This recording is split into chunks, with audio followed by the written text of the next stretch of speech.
یا حسین.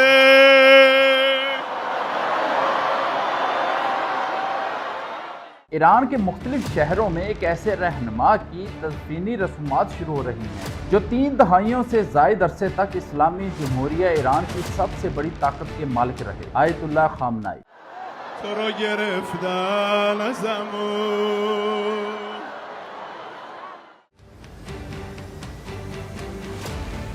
میں ہوں چودھری ابتسام اور امید کرتا ہوں آپ سب خیریت سے ہیں. سب سے پہلے ایک ریکویسٹ، چینل کو سبسکرائب ضرور کیجیے اور اگر ویڈیو پسند آتی ہے تو لائک اور شیئر بھی کریں. یہ محض ایک مذہبی رسم نہیں، یہ اس خطے کی تاریخ کا سب سے ہنگامہ خیز باب کا ایک اور ورک ہے. آیت اللہ خامنائی کے نماز جنازہ میں توقع کی جا رہی ہے کہ 2 کروڑ سے زائد لوگ شرکت کریں گے اور اس بات کی توقع ہے کہ مختلف ممالک کے ہیڈ آف اسٹیٹس کو مدعو کیا گیا ہے اور وہ وہاں پہ تشریف لے کر جائیں. اب بات کرتے ہیں آیت اللہ خامنائی کون تھے. آیت اللہ خامنائی 1999 میں امام خمینی کی وفات کے بعد ایران کے سپریم لیڈر بنے. اس سے پہلے وہ ایران کے صدر رہ چکے تھے. ان کا اقتدار محض علامتی نہیں تھا.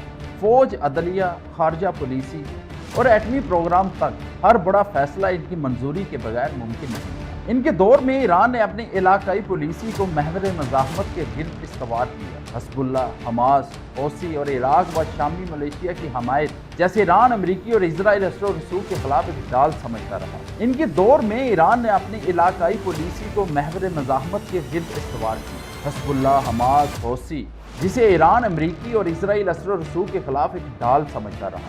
اب بات کریں گے اس دردناک دن کی، اس دردناک صبح کی. 28 فروری 2026 کی صبح امریکہ اور اسرائیل نے مشترکہ طور پر ایران پر فوجی کارروائی کا آغاز کیا جسے امریکی فوج نے آپریشن ایپک فیوری کا نام دیا. حملے کا نشانہ صرف ایٹمی تنصیبات یا میزائل اڈے نہیں تھے. اسرائیل فضائیہ نے تہران میں ایک ایسے اجلاس گاہ کو نشانہ بنایا جہاں خود سپریم لیڈر اور ان کے اعلیٰ سیکیورٹی حکام موجود ہیں. اس حملے میں آیت اللہ خامنائی اور ان کے خاندان کے کئی افراد شہید ہوئے. اس کے بعد جو ہوا پھر پوری دنیا نے دیکھا، پورے خطے نے محسوس کیا. ایران نے میزائل اور ہزاروں ڈرون اسرائیل، امریکی اڈوں اور خلیجی عرب ممالک کی طرف داغے گئے.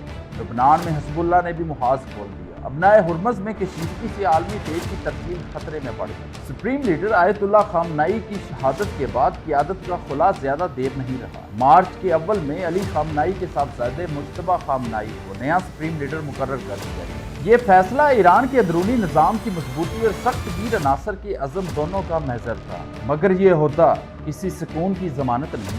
حال ہی میں اسرائیلی وزیر دفاع نے اعلان کیا کہ نئے سپریم لیڈر بھی ہلاکت کے لیے نشانے ذات میں ہیں، جس پر ایرانی وزیر دفاع نے سخت رد عمل دیتے ہوئے کسی بھی نئے حملے کی صورت فوری اور طاقتور جواب کی وارننگ دی. آج جولائی 2026 میں دوحہ میں امریکی اور ایرانی مذاکرات کار بلا واسطہ آپس میں بات چیت کر رہے ہیں اور مذاکرات ہو رہے ہیں. قطر اور پاکستان ثالثی کے کردار میں پیش رفت کو مثبت قرار دیا جا رہا ہے، مگر ابنائے ہرمز سے گزرنے والے بحری جہازوں کی تعداد اب بھی جنگ سے پہلے کے مقابلے میں کہیں کم ہے.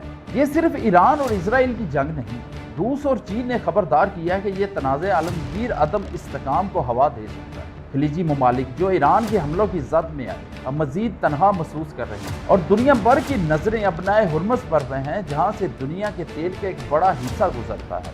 تاریخ ہمیں بار بار یہ سکھاتی ہے کہ طاقت کے ایوانوں میں تبدیلی آ سکتی ہے، مگر عوام کی امنگیں، ان کا صبر اور امن کی خواہش کبھی ختم نہیں. آج مشرق وسطیٰ ایک بار پھر دوراہے پر کھڑا ہے، جنگ اور سفارتکاری کے درمیان، خوف اور مذاکرات کے درمیان. ہر بحران کے پیچھے ایک سبب چھپا ہوتا ہے. مکالمہ چاہے کتنا ہی مشکل کیوں نہ ہو، ہمیشہ ہتھیاروں سے زیادہ دیر پا حل دیتا ہے. دوحہ کی میزوں پر ہونے والی بات چیت شاید چھوٹی سی امید ہو، مگر یہی چھوٹی امیدیں بڑی تبدیلیوں کی بنیاد بنتی ہیں. ہم دعا گو ہیں یہ خطہ جو صدیوں سے علم، تہذیب اور تحریک کا مرکز رہا ہے جلد امن کی راہ پر واپس لوٹے. آپ کی اس بارے میں کیا رائے ہے؟ مجھے آگاہ ضرور کیجیے گا. یہاں سے مجھے دیجیے اجازت. اپنا بہت سارا خیال رکھیے. خدا حافظ.